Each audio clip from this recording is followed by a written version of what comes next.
जन्नत तो सभी मांगते हैं, पर मिली हुई जन्नत की कदर कोई नहीं करता।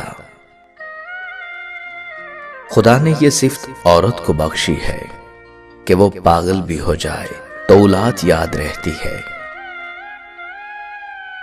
कभी माँ बाप याद आए तो बहन भाई मिलकर बैठा करो।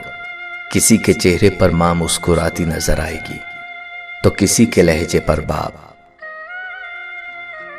फिर तेरे गम को छुपाने का बहाना ढूंढा, फिर किसी खबर पे जा बैठे बड़े बहन किए।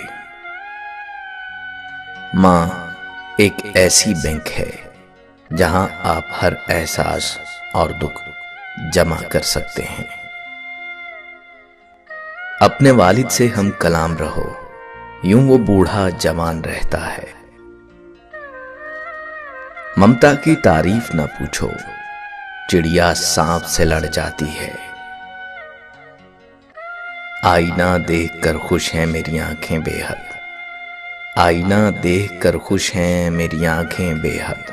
मेरे चेहरे में मेरी माँ की मुशाहबत भी है।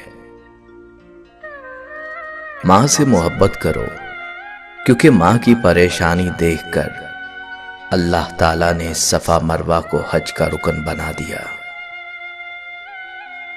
कुछ पल बैठा करो अपने बुजुर्गों के पास, हर चीज गूगल से नहीं मिला करती। रौनक माँ बाप से ही होती है। उनके जाने के बाद चाहे जितनी भी आसाइशें हों, चेहरे पे यतीमी आ ही जाती है। माँ की एक आदत खुदा से बहुत मिलती है, दोनों ही माफ कर देते हैं। माँ बाप के पास बैठने के दो फायदे होते हैं, एक आप कभी बड़े नहीं होते, दूसरा वो कभी बूढ़े नहीं होते।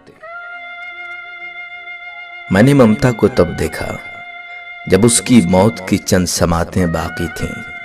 वो सरकारी अस्पताल के बेड पर पड़ी थी।